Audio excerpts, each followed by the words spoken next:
Roma Wines present Suspense.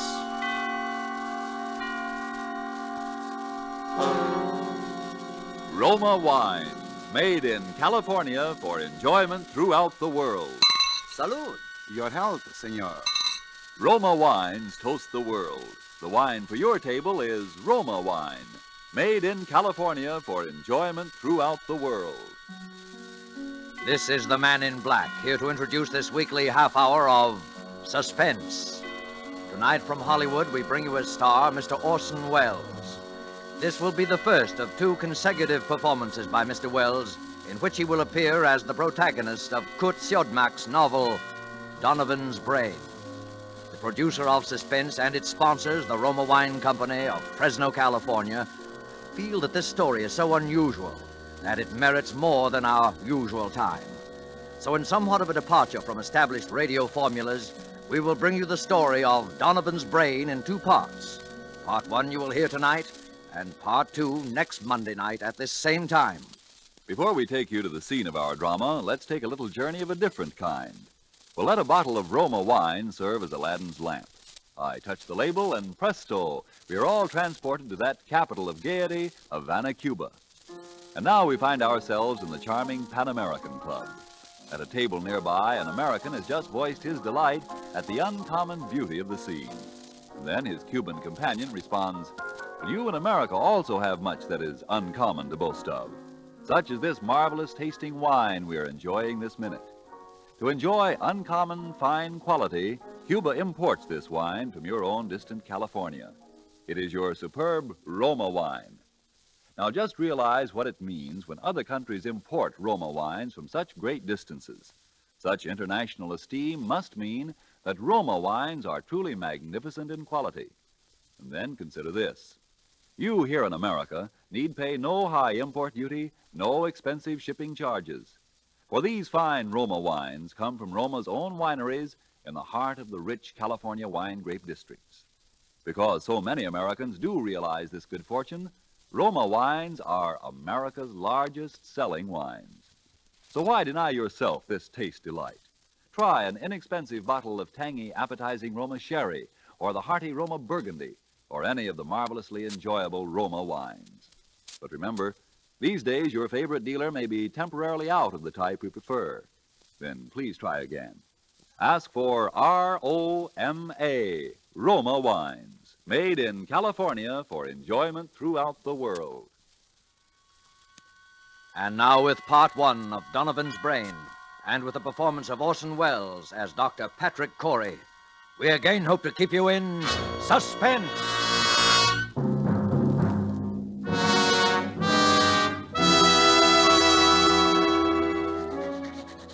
As I sit now outside my laboratory door writing under the heading Experiment 87, this final entry in my casebook, I know that these are the last words I shall ever write upon this earth.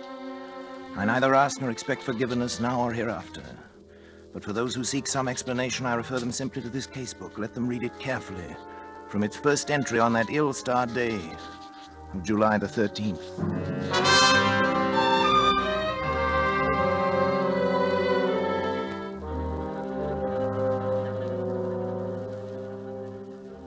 July 13th. Today I bought a small Capuchin monkey from an organ grinder. The animal trembled with fear when I took it into my laboratory, and when I tried to pet it, it bit me. I had to make it trust me completely. Fear causes an excess secretion of adrenaline, resulting in an abnormal condition of the bloodstream which would throw off my observations, so I fed it, and finally the creature voluntarily crept up into my arms, uttering little whimpers of content. When it laid its head against my shoulder, I stabbed it with a surgical lancet. It died instantly.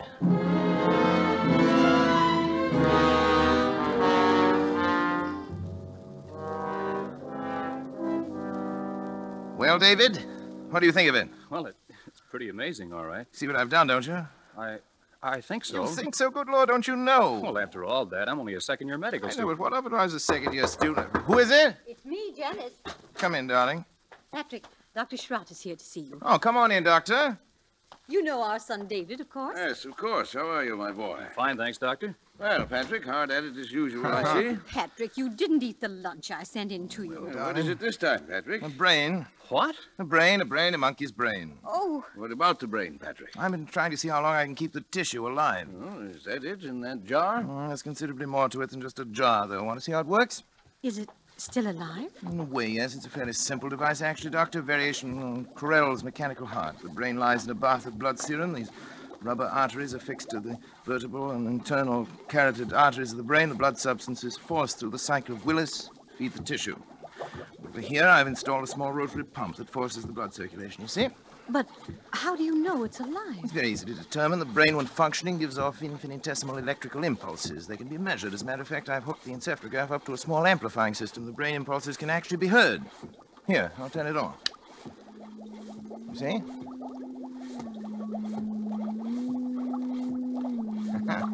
Quite effective, isn't it? Yes, it's effective.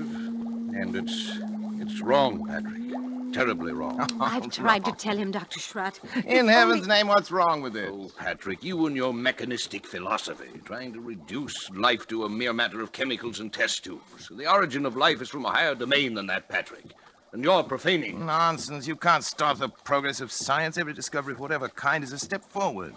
If I can prove that the brain can perform certain functions outside the body, who knows where we may be able to go from there? Oh, Patrick, how do you know that thing in there doesn't feel pain? How do you know it isn't writhing in agony? Brain tissue itself is insensitive, you know that. Just a feeling look. I'll switch on the encephalograph. See? There. Notice the faintness of the amplified alpha rays. Notice the comparatively slow rate of pulsation now. Notice what happens when I tap on the glass jar. See?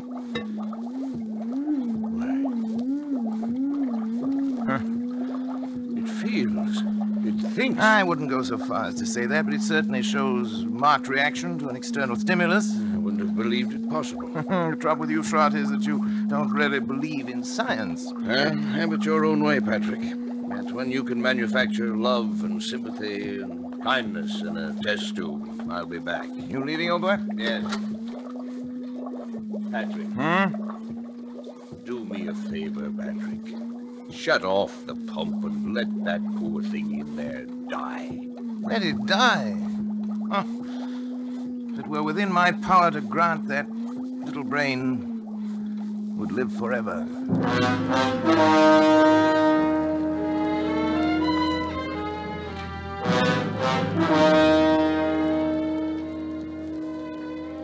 July 18th. I'm utterly exhausted from lack of sleep, but the events of the past 5 days have been of such tremendous importance that I must set them down while every last detail is still fresh in my mind. I've had no time to make an entry in this record since that day last week. It seems a month ago now, and I had my first partial success with the brain of the Capuchin monkey. At that time, however, it seemed that I was doomed to disappointment. In spite of all my efforts, the brain of the monkey ceased to live at 12:14 that night.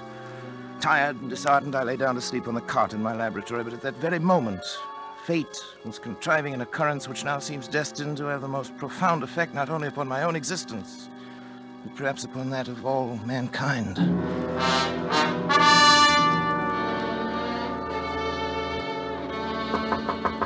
Hello?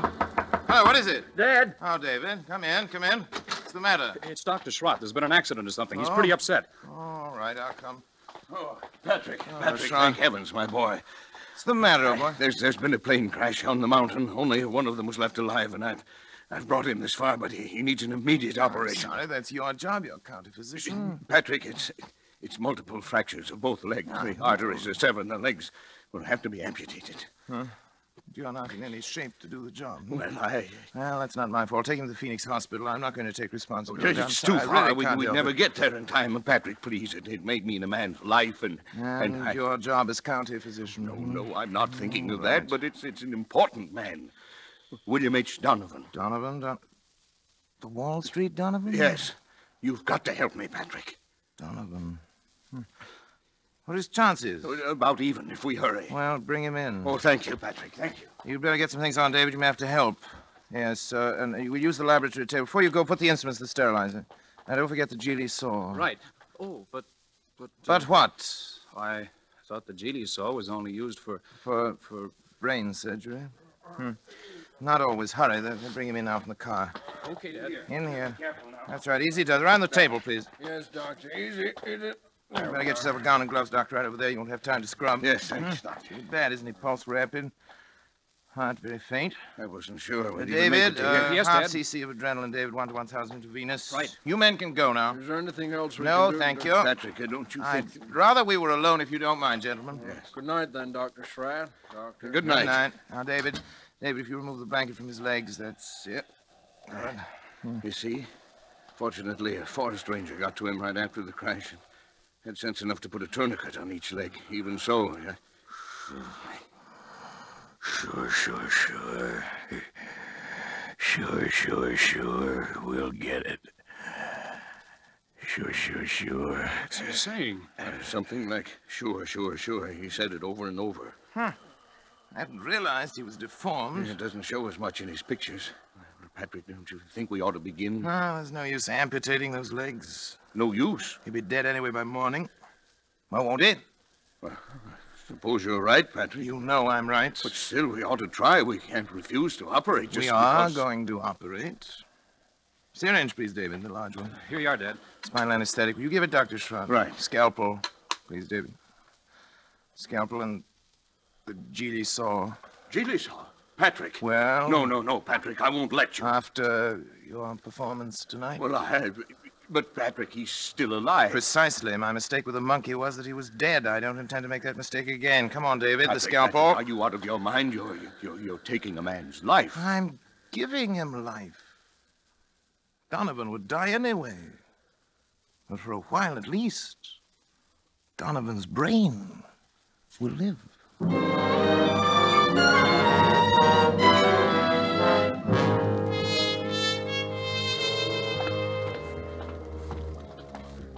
We'd better hurry. They'll be coming for the body pretty soon. You can go now, David. I David, think I will, then.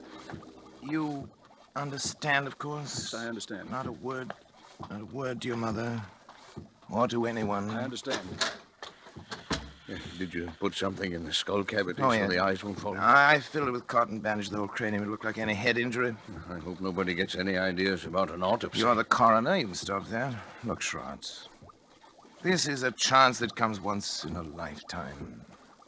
William Donovan had one of the greatest minds, has one of the greatest brains in the world today. And now you have it.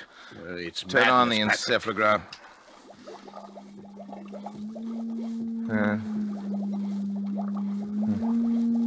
Simple Alpha waves, of course, no different from the monkeys. You can't take a human brain out of its body and expect it to function. I suppose not, but... Trot! Did it ever occur to you that the brain might simply be asleep? Sleep? Certainly. An operation like that is a severe shock. Tap on the glass.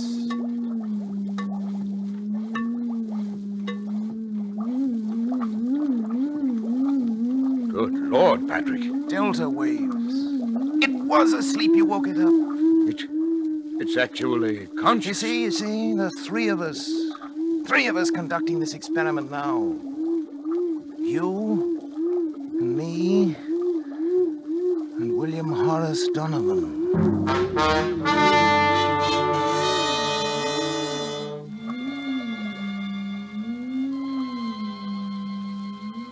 July 25th, I moved my bed into the laboratory, but I've scarcely slept in 6 days.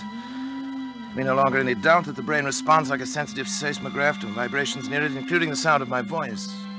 Yet I found no method of communication with it. I've devised a simplified Morse code consisting of taps on the glass container, together with voice vibrations. Perhaps I can teach the brain.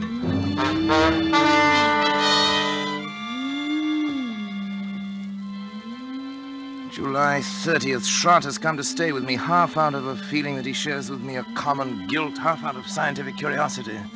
I've scarcely seen him, and both David and Janice have been avoiding me, not that I really care. They've been tapping out my code on the side of the brain's container endlessly, day and night, over and over, 1,000 times, so that a baby could learn it, if the brain can learn. I sleep only when the brain itself falls into exhausted slumber. When it wakes again, I resume my tapping.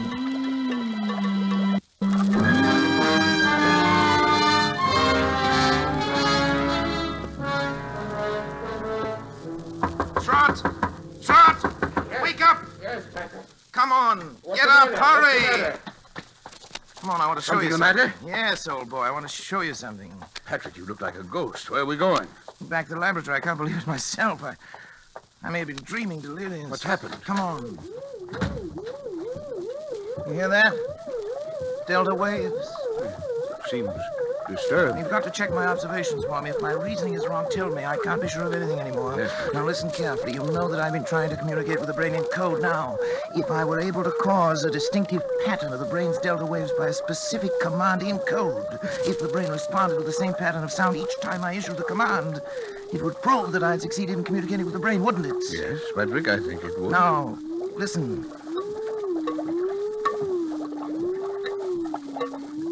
Donovan! Donovan! If you understand, think 3 times of the word talk. 3 times. Talk. Talk. Talk.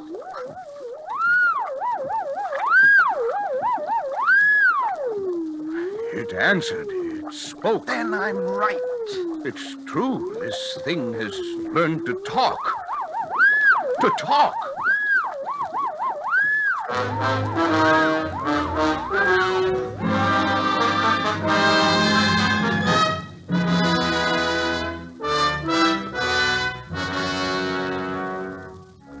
July 31st.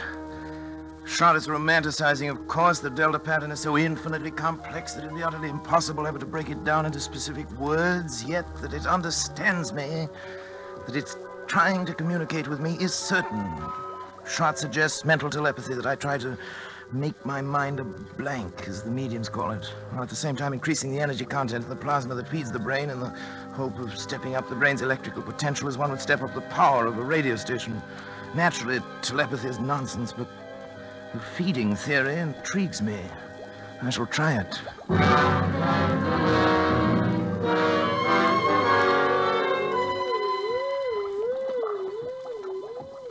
August 12th. Noticed today for the first time 2 distinct nodules of new brain cells on the frontal lobex. The electrical potential has increased to 510 microvolts. I've begun smoking cigars. Although I've always hated cigars before. Nerves, I expect.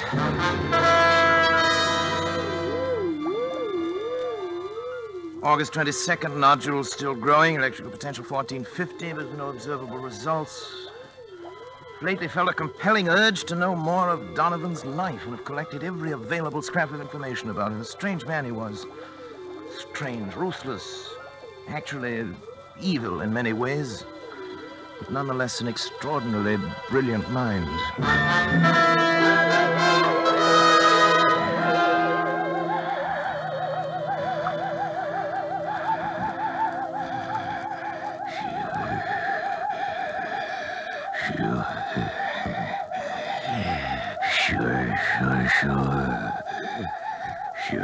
Sure. Here will be the test. You agree? Of course. Sure. Patrick, wake up! Patrick! What is it? What happened here? I thought I ought to wake you up, Patrick. You were moaning in your sleep, talking. Talking? What did I say? I'm not sure, but your voice was so strange that... Janice, what's the matter? It's nothing. I was dreaming, that's all. Janice woke me up. Patrick, let me see your hand. Hand? What do you No, say the my other hand one. for? What about it? You're not left-handed, are you? No. Then why have you got ink on the fingers of your left hand? Well, I don't know. Were you writing anything tonight? No. You must have been, Patrick. Here it is, right here on your desk. Nonsense. Wait, let me see it. Oh, you've been writing his name, William H. William Donovan. H. Donovan Schrott. That's not my handwriting. It's... What? Don't you see what it means? The brain has communicated with me. Patrick, you don't... Look here. Look at this magazine article. Here's a reproduction of his signature.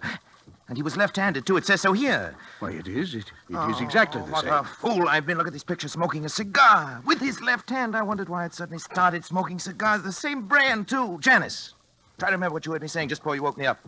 Come on, Janice. Think. Patrick, I can't believe... Think, Janice!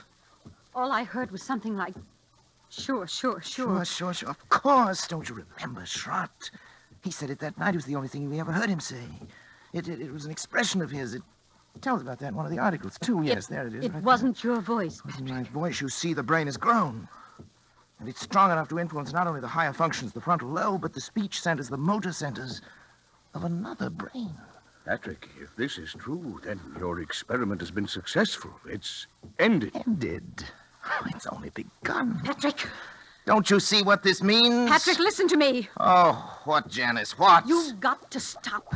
Stop! I can't stand it any longer. Can't you see where it's led you? When you cut yourself off from your family, when you neglected your health, began having fits of temper, and were like someone I hardly recognize as the man I married. All that I tried to understand. But don't you see what you've done? You are a murderer, Patrick, a murderer. Janice, darling. David told me the whole thing. That poor boy's half insane himself from worry. Insane? What do you mean by that? What I say. You killed Donovan. Janice, Maybe he wouldn't have lived anyway. But you killed him. And now this thing has gained such power over your mind that it can make you do things you don't even know about. For all you know, it could make you do anything. Anything. You've got to choose, Patrick. Oh, Janice, please. I suppose you're right, but I'm utterly exhausted. I can't even think anymore. You've got to think. Give me until tomorrow. Let me sleep, and then tomorrow I'll do something. I promise you. All right, Patrick. Tomorrow. But if you don't do something, if you don't destroy that thing, I will. The brain. It's almost as though it heard you and were raging at you.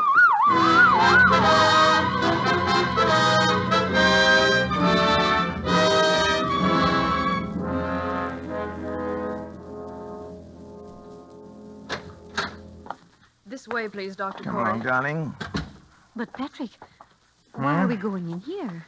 A psychiatric clinic? I told you I'd do something, Janice. I've got an idea. You mean you're having yourself psychoanalyzed? Well, something like that? Something like that. I'll tell you about it later. First, I want you to talk to this man alone. Dr. Zanger, this is Dr. Corey. Oh, how do you do, Dr. Corey? How do you I've heard do, something Dr. of Zanger? your work. Oh, yes. And this is Mrs. Corey. Of course, excuse me. I'm happy to meet you, Mrs. Corey. Thank you, Doctor. Won't you come into my office? I will Doctor? certainly. Janice, would you mind, darling, waiting in the reception room? I'll be out in just a moment. Thank you. Why, certainly, dear. In here, please, Doctor. Very well. Well, Doctor, she seems quite normal. I'd expected from what you told me on the telephone that... I know. I can assure you, I hate to tell you this, but, Doctor, she's quite insane. I see. Yes, paranoia. She's always been, jealous of my work. And, well, last little while she's got a delusion that she thinks I've made some kind of a monster up in my laboratory. It controls my mind and controls my actions. Huh. So I'm putting her completely in your hands. Oh, well, it's of course a little unusual, but since you are yourself a medical man... That's right. You definitely wish to commit her, then, huh? Yes. Yes. You have the papers. Oh, yeah, here you are. Just your signature will be enough, Doctor. All right. There you are. You let me know about everything, won't you? Oh, naturally, Doctor. We keep you informed. Thank you. Well, goodbye then, Dr. Corey. We will do what we can. Oh, right. Patrick? Mrs. Corey is staying with us, Miss Wilcox. Yes, Dr. Zanger. Patrick? Come back! Patrick! Oh, it's all right, Mrs. Corey. Just come with me, please. Patrick! No. Where are you going? Let me go! Let me go! Oh, Dr. Corey. Yes? Oh, about the bill, how do you wish it to be handled? The bill? The bill? Sure. I'll take care of it by the week. The checks will be signed William H. Donovan. Sure.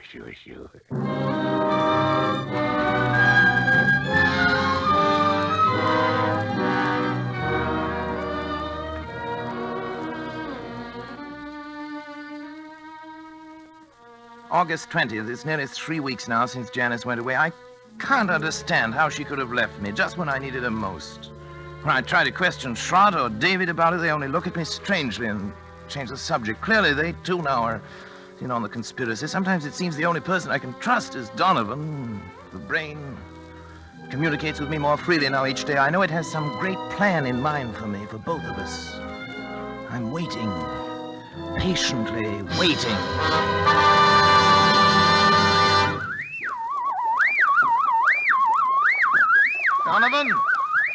Donovan, I'm listening, Donovan. Don't be angry, Donovan. I'm trying to understand. I'm listening, Donovan. I'm listening. I'm listening. Sure.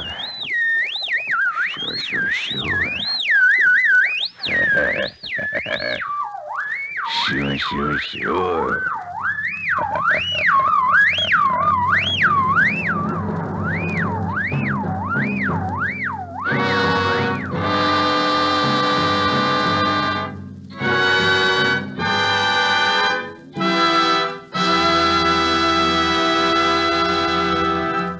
And so closes Donovan's Brain, Part 1, the first of 2 half-hour presentations of Kurt Siodmak's story, presenting Orson Welles as star of Suspense.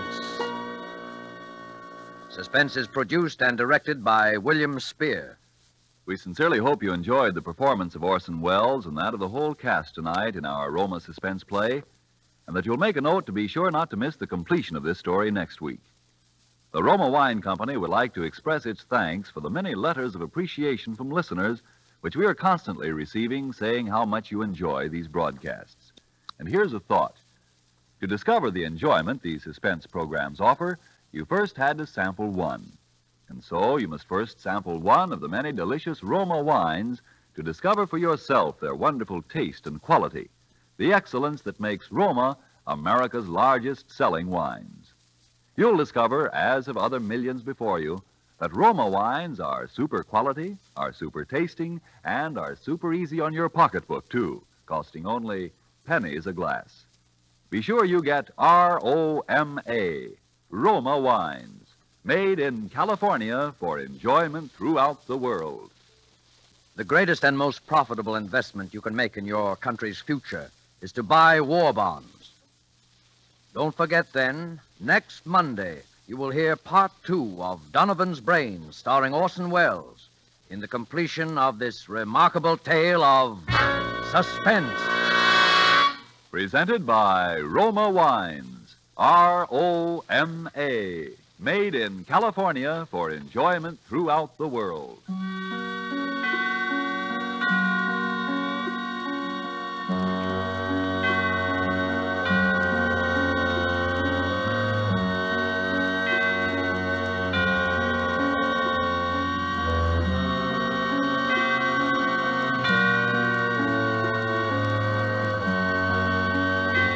This is CBS, the Columbia Broadcasting System.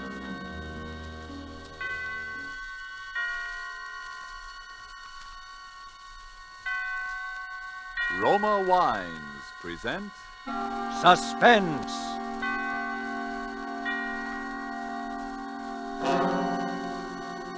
Roma Wines, made in California for enjoyment throughout the world. Salud. Your health, senor. Roma Wines toast the world. The wine for your table is Roma Wine, made in California for enjoyment throughout the world.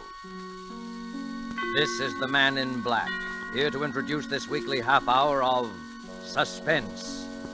Tonight from Hollywood, we again bring you Mr. Orson Welles in the second of 2 consecutive performances starring Mr. Welles as the protagonist of Kurt Siodmak's novel, Donovan's Brain. The producer of Suspense and its sponsors, the Roma Wine Company of Fresno, California, felt this story so unusual that it merited more than our usual time. So in somewhat of a departure from established radio formulas, we are bringing you the story of Donovan's Brain in 2 parts. Part 1 you heard last Thursday, and tonight you will hear Part 2, the completion of Donovan's Brain. But before we raise the curtain on our suspense play, let's for a moment wish ourselves away to Havana, Cuba, seated at a table in the fashionable Hotel de Nacional de Cuba. Near us, a group of Cubans are entertaining an American visitor. Our American has just remarked that in point of great enjoyment, the Cuban rumba is one of America's most delightful imported dances. And then, raising his wine glass, the Cuban host responds, "Then we have perhaps discharged some part of our debt to you Americans for this wonderful tasting wine that gives us such great enjoyment. It is wine that Cuba imports from your faraway California. It is Roma wine." Americans didn't have to wait for wine connoisseurs of other lands to discover the greatness of California's wine districts, the superb quality of Roma California wines. So many millions made this discovery for themselves that Roma wines have long been America's largest selling wines.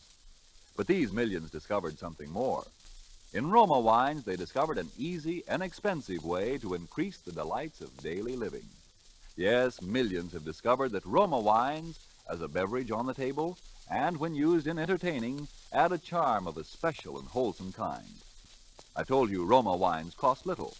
That's because here in America you pay no high import duty, no expensive shipping charges. And 2, Roma wines come from Roma's own wineries in the heart of choice California vineyard districts. So cost to you is only pennies a glass for R-O-M-A, Roma wines, made in California for enjoyment throughout the world. And now with Part 2 of Donovan's Brain, and with the performance of Orson Welles as Dr. Patrick Corey, we again hope to keep you in suspense.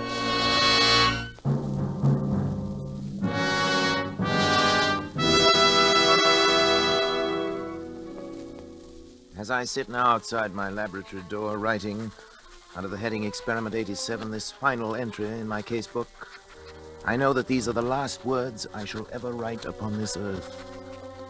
For those who seek some explanation, I refer them simply to this casebook. Let them read it carefully. Perhaps they may then in some measure understand, if not condone, the awful circumstances under which I have been driven to the most appalling crime against God and nature that it has ever been the fate of mortal man to perpetrate.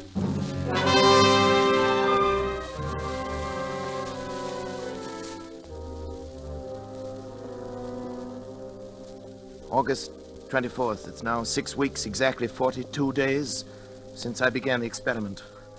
For 6 weeks, by artificial means alone, I have kept alive a human brain, completely detached from the body, floating in a bath of serum, nourished by a synthetic blood plasma fed through its arteries by an electric pump. It has remained alive. Not only alive, but I have succeeded in communicating with it. For I've even induced new growth of brain cells and so tremendously increased its mental faculties that by sheer brain power alone, it has actually been able to communicate its thoughts to me. And each day, my communion with that living, pulsing mass of gray matter that was the brain of William Donovan becomes stronger and stronger. Even now I sense it striving to reveal some plan to me, something so truly world-shaking in its implications that only such an organism, developed to a point thousands of years ahead of its time, could ever have conceived it. So far I sense this only, but soon I shall know. Indeed, I shall be partner in its execution. What a fool I was ever to have considered for a moment my wife's demand that I end the experiment. It's because I refused, of course, that Janice left me a week ago without so much as a word of explanation or farewell. Even my son David and my assistant Schrott are privy to this conspiracy to thwart me, for when I ask about Janice, they pretend to know nothing. They seek to avoid my questions.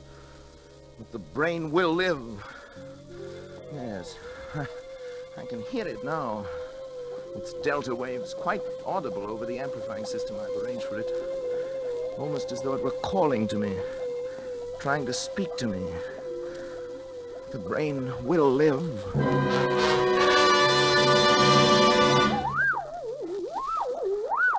Donovan? What is it? What are you trying to tell me? Go on, Donovan. I'm listening. Go on. Go on. Go.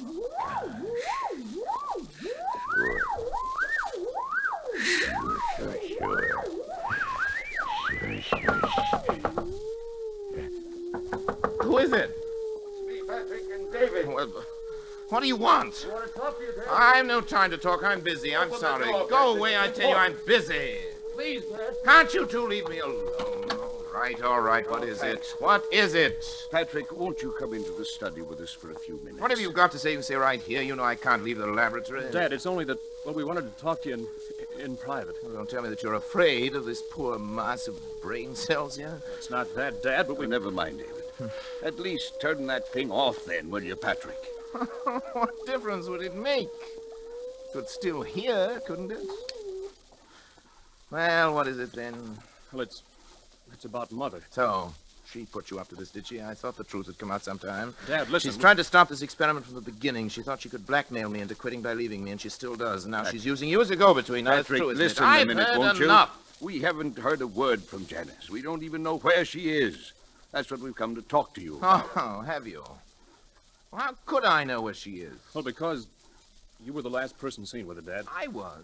Don't you remember, Patrick? You took her into town with you. You wouldn't tell any of us why. Yes, of course, the moment I've forgotten, but what of it? Well, don't you remember what happened then? Of course I remember. She left me, that's all. Where, Dad? Where did she leave you? Well, What were you doing? I don't know. We were in some big public building, City Hall, courthouse, taxis or something.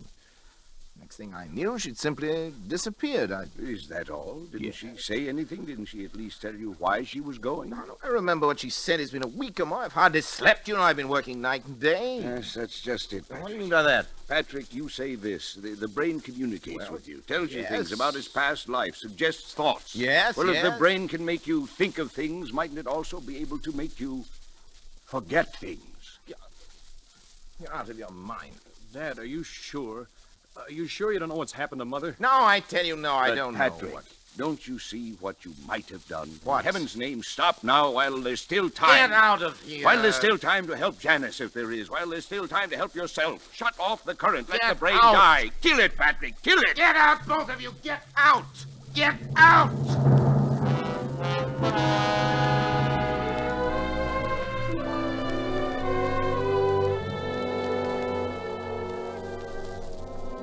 August 26th. The brain continues to communicate thought fragments more and more easily, but nothing further on what I've come to think of as the plan. I'm now sleeping a great deal, but my dreams are becoming increasingly troublesome, although I'm at a loss to analyze them. Most frequent is a sort of vast cosmic ballet presided over by the colossal figure of a young man whom I seem to recognize, yet I never see his face. It's as though the entire population of the Earth were moving past him in review at his command.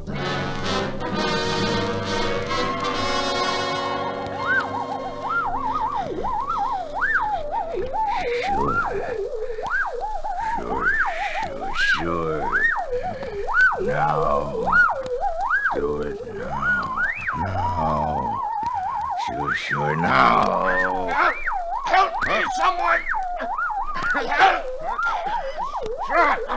Shroud! Dad, let go, Dad! David! Had to, Dad. Never mind now. Here, help me with Shroud. He's fainted. No, David, don't let him. It's all right now. Here's a glass of water.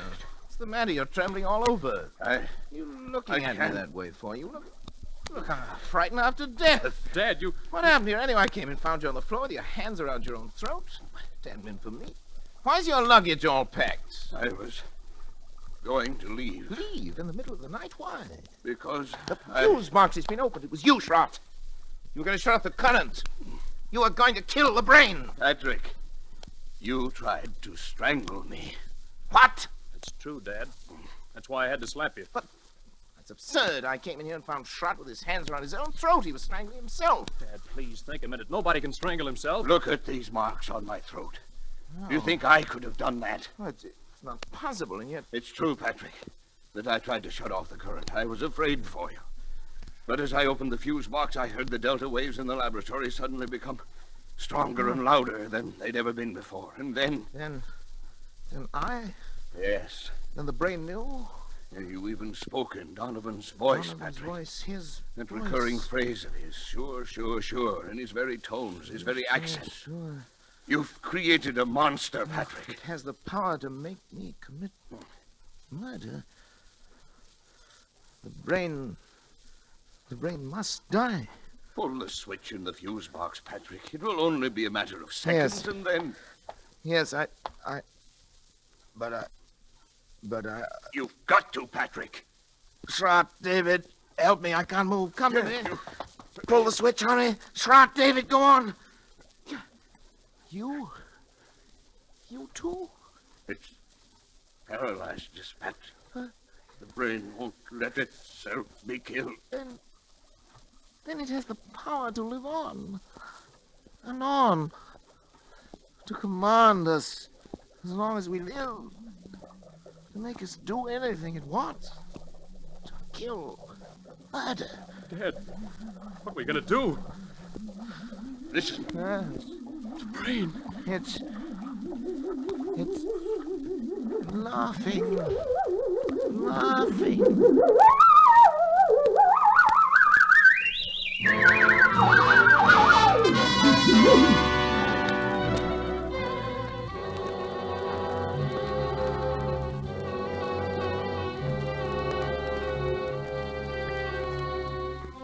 September 7th. Shot has left. He had to, of course, for his own protection, if nothing else. Before he left, he swore to eternal secrecy and was going to try to find Janice. The very thought that any harm might come to her through me is enough to drive me almost mad. As for David, although he's strong enough to prevent any untoward accidents, I don't know. He's volunteered to stay with me. He'll sleep at night behind locked doors. We must devote every faculty we possess together and independently to finding a way of destroying the brain. Perhaps while it sleeps. Although it seems to have developed tremendous powers of the subconscious, which operate even in sleep. The recurring dream, the now oppressive sense of some further task to be performed, continues. If Janice were only here, even her presence, I know, would help immeasurably to combat this fearful thing. Terrible thought crosses my mind. Could Trot have left if the brain had not, for some reasons of its own, actually wanted him to leave?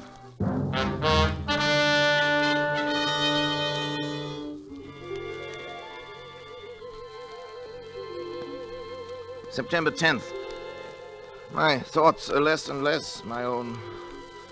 The dream of the young giant bestriding the earth, the figure without a face, pursues me now, even in my waking hours. Increasingly, I seem to live in a world of evil fantasy, peopled and controlled by the mind of William Donovan.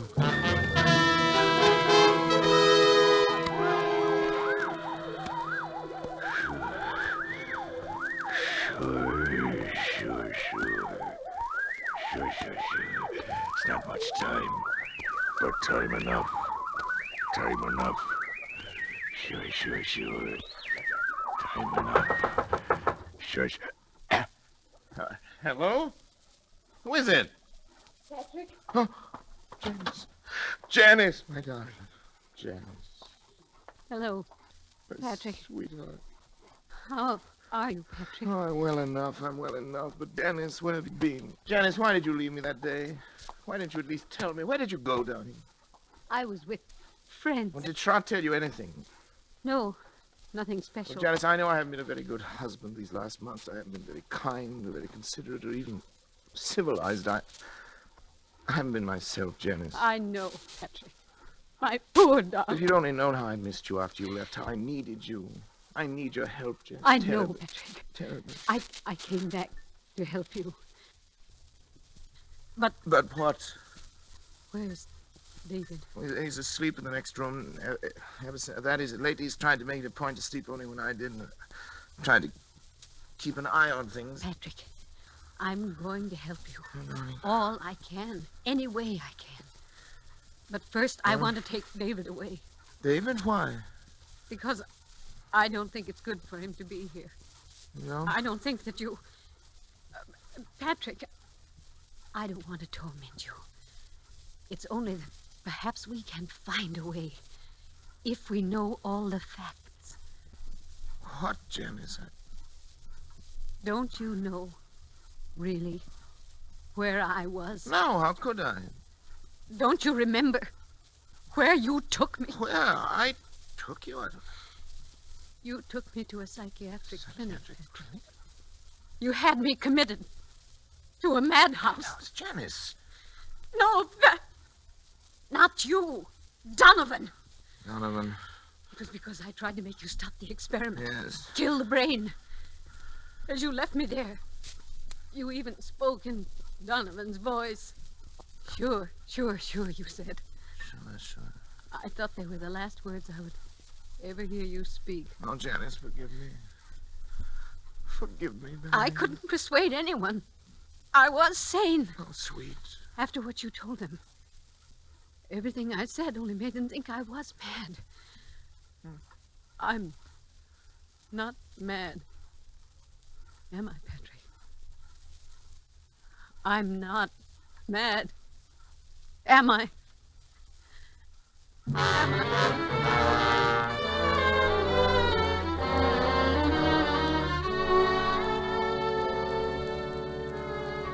Janice will be gone for some 3 hours. I've sent her into town for Dr. Zanger, the psychiatrist. Maybe he can help, but now suddenly I'm overcome with the thought of the humiliation I shall have to suffer when other medical men become aware of the position I'm in. It'll be the end of my career and my reputation, all my hopes. Folly to think that Zanger would keep it to himself. Indeed, he'd have no right to. I can bear it if I must, but another way, a possibility occurs to me, and I've been thinking it over. There's no harm in trying it in any event. I must try. I have 3 hours.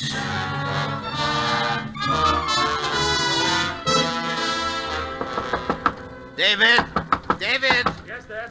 David, what's your blood type? Do you know your blood type? As a matter of fact, I Well, don't think I do. Why? No matter, we can easily find out. David, I think at last I know a way. To kill the brain? It's simple. It's perfectly natural, and yet 9 chances out of 10 is something Donovan would never have known about. I'll do it myself. Unfortunately, my blood type and his are... they're the same. Transfusion? Of course, I have to replenish the blood substance periodically. Anyway, it's about time to do it again. I've always used my own because it was the same type as his, but if yours is a different type, the right type, David. You mean the wrong type? Yes, you've given the wrong... The brain will die given the wrong type. Yeah, sounds possible. I'm sure of that. I know it. But suppose the brain Yes? knows it knows other things. I've thought of that. It's a chance we'll have to take if you're willing, David, my boy. Of course I am, Then Dad. we'll take the blood sample now. Come into the laboratory. I only have the right blood type. Sure. Rather the wrong type. Now, if you haven't, we'll find someone who has. Maybe Schrott. Now, lie down there on the table, David. We want a tourniquet on your arm here. I'll A put it small on. syringe will do it. Go ahead, I'm ready. David, don't watch me. It'll be easier if you don't. For me. That's a funny one, coming from you. Well, doctors are never quite as steady with members of their own family, you know. Ready? Sure. Ready? Here we are. You all right? Yeah. You'll be through in just a second. You getting it all right? Yes, sure. Just a second now. Dad, I'm sleepy. You'll be over it in a minute. What's the matter? Why am I so sleepy? You'll be all right. Sleepy. So sleepy. Sure. That's what an anesthetic is for. Make you sleep.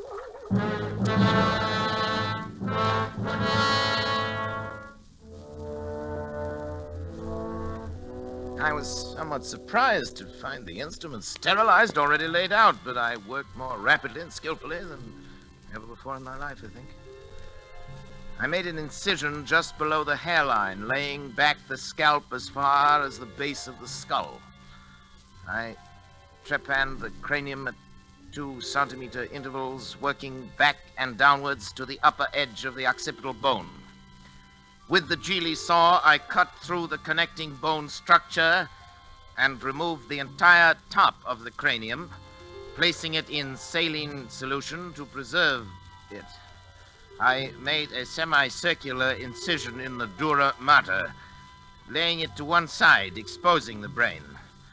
As I dissected out the facial, auditory, and pneumogastric nerves to free the medulla oblongata, I became conscious of an insistent clamoring, something like a mounting hysteria in the distant reaches of my mind. Almost as strong as the irresistible compulsion that drove me on. But my hand did not falter. With a sure stroke, I severed the spinal cord just below the first cervical nerve.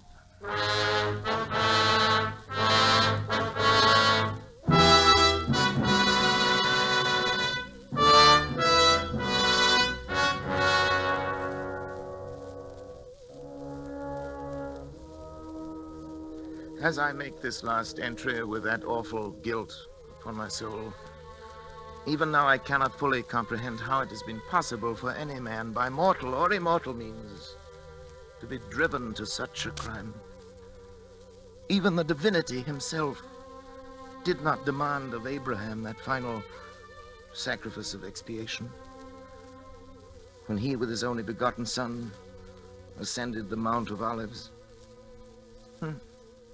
Perhaps Schrott is right. Perhaps there is indeed in man some spark of the divine that will elude our test tubes and our laboratories until the end of time. Perhaps that is the one thing that even Donovan did not foresee. I only know that at the instant my son died under my own hand, I was set free. At that instant, I saw and understood for the first time that monstrous plan born in the brain of William Donovan, of which I was to be the instrument. It was the plan I had glimpsed but never grasped in the recurring dream. Donovan did aspire to the domination of the world. And with those tremendous mental faculties that I myself had given him, it was literally within his power to become the absolute ruler of all mankind. Only one thing was lacking, a young, strong body into which those ever-growing brain cells could graft and affix themselves to live on, and on perhaps for centuries.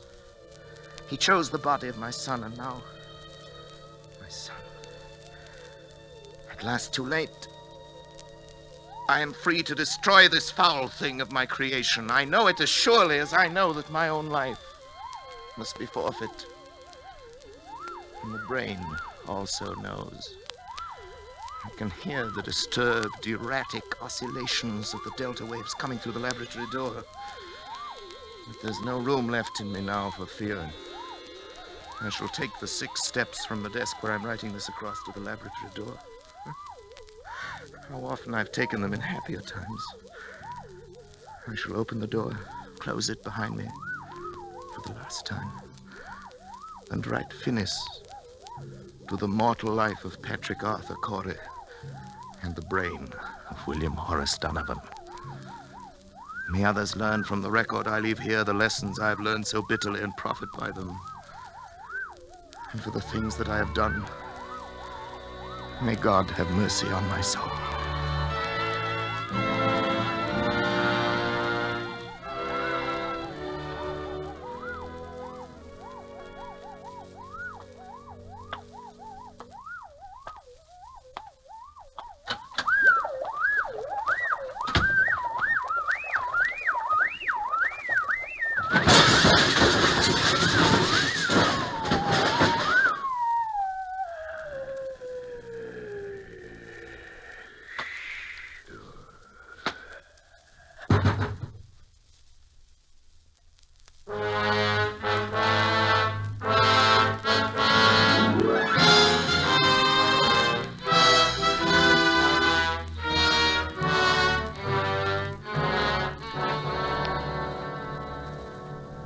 Phoenix, Arizona, September the 15th. The bodies of Dr. Patrick Arthur Corey and his son David were found in Dr. Corey's own laboratory early today. Young Corey had apparently died on the operating table as a result of a delicate brain operation performed by his father. In the case of Dr. Corey, medical authorities gave us their opinion that he might have died of shock as a result of the unsuccessful operation on his son. A curious feature of the case was the fact that numerous pieces of tissue identified as being from a human brain were found scattered about the laboratory floor, while a larger section of brain was found in the midst of an elaborate apparatus, evidently part of a scientific experiment. Medical authorities stated, however, that they were unable to explain the nature of the apparatus and that the brain itself was in such a state of decomposition as to indicate that it had been dead and slowly decaying for at least 3 months. Dr. Corey is survived by his wife, Janice. She was committed to the county asylum for the insane late this afternoon. Burial of Dr. Corey will be at the Mount of Olives Cemetery.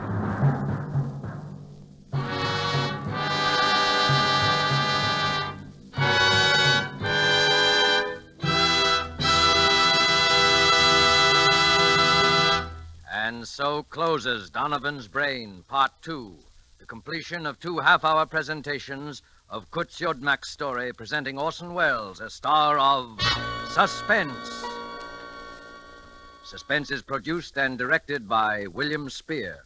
Did you know that these Roma Wine suspense dramas are setting a record for the millions of delighted listeners they are attracting? We want you to feel that by tuning in the Suspense program every week, you can count on real radio enjoyment. Well, in even more dramatic style, the popularity of Roma wines is also record-breaking, because Roma wines are by far America's largest selling wines. Millions make sure of great wine enjoyment simply by asking for Roma wines. Here's something else these millions have discovered. You don't need fancy glassware or a special occasion to enjoy these zestful, taste-delighting Roma California wines.